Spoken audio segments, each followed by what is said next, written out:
Hi everyone, hope you're doing well from wherever you're watching this channel, depending on your time zone.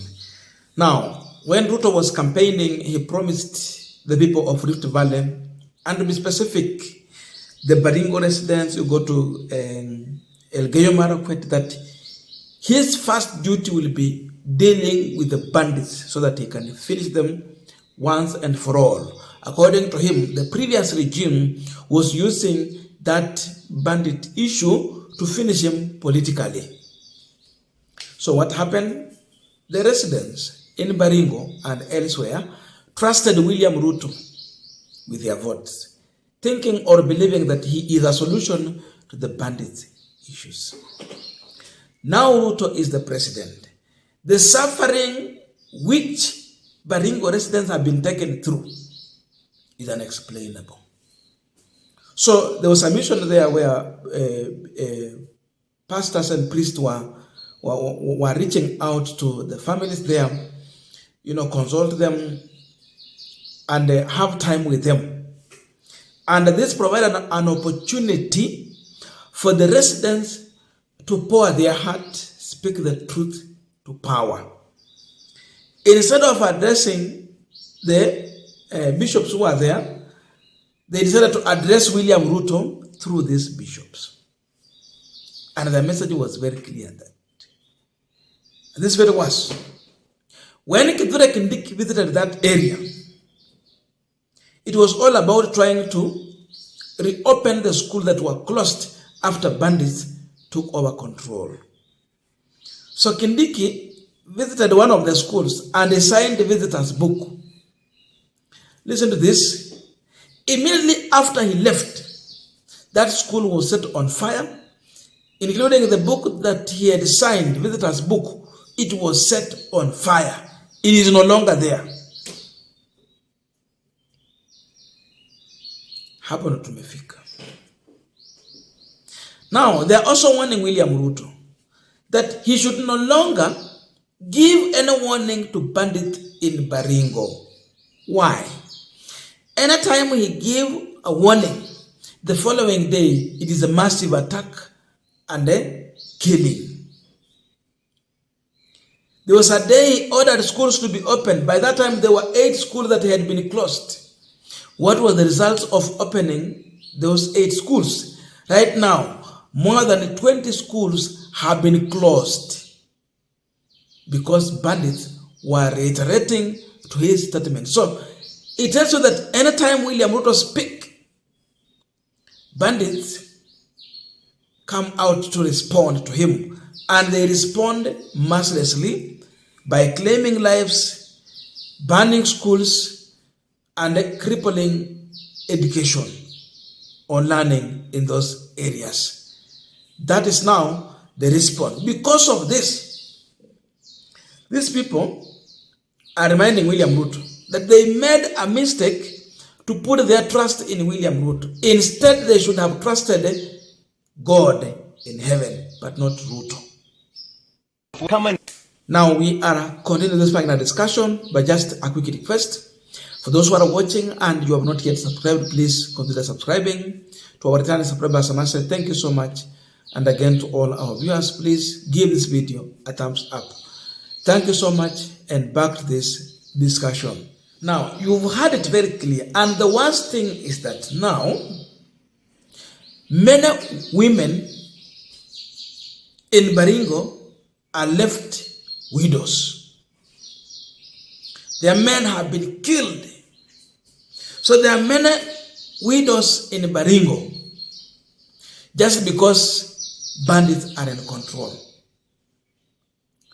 In Baringo, if you go there right now, there are so many orphans in that area because children have lost their fathers through these bandits.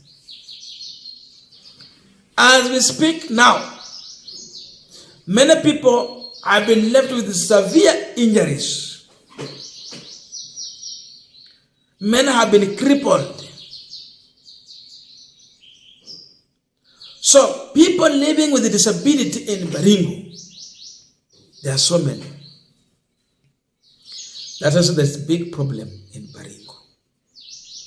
So look at that. But we have a president who promised to solve their problem. So when he got to power, the problem escalated. Mayatima ni wengi, walemavu wamejaa, wajana wameongezeka. Sasa niambie, wale watu na ile economic nini ya economic activity yenye wanafanya ni ufugaji. So who is going to feed these crippled people? Now they will be classified under people living with disability. They are many now. If your father is not dead, he has been crippled. So you are either an orphan or your parents are living with a disability. How can they take care of the family now? Imefika hapo.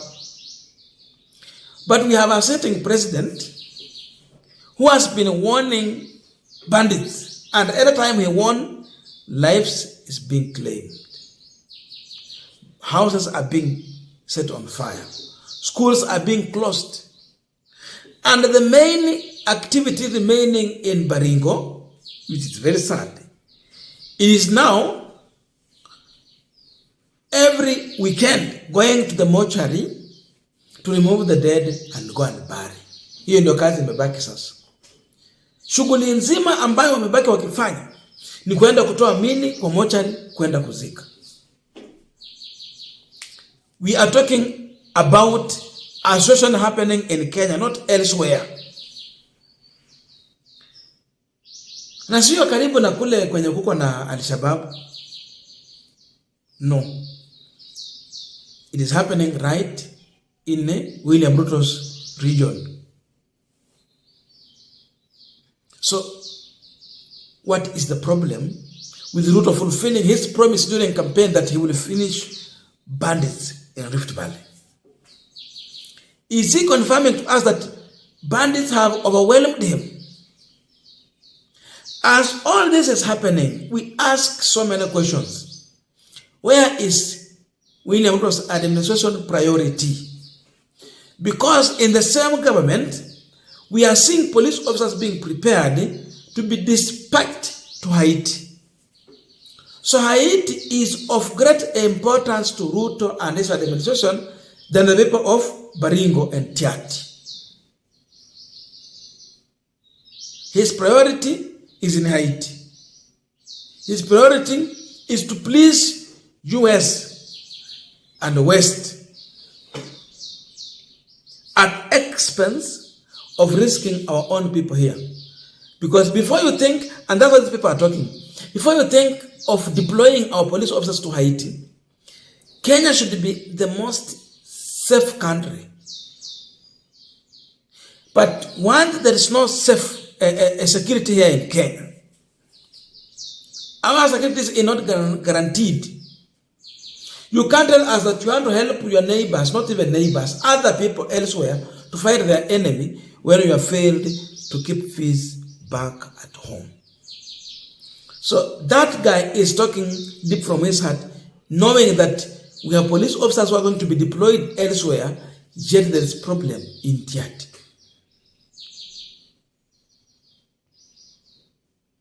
Sasa hapo ndio serikali imefika. Na sasa Wakenya wameamua hawatauziwa uoga, wataongea ukweli na watasimama na ukweli. That's why you see this guy gaining courage and speaking truth to the power. That they made a mistake to put their hope in Ruto.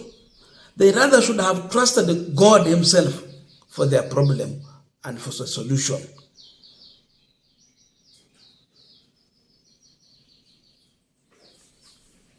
So the cry is that they wasted their vote for William Ruto.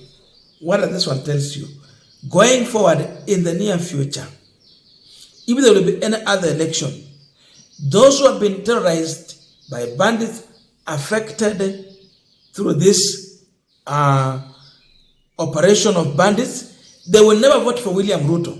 Ndio maana walisema siku nyingine ni heri tupigie shetani kuliko kupigia kura William Ruto. Look at that level. Mahali penye watu wamefika. Yaani wamechoka kabisa na Mheshimiwa William Ruto na uongozi wake. So what was Kindiki going to do there? When he left, it is death.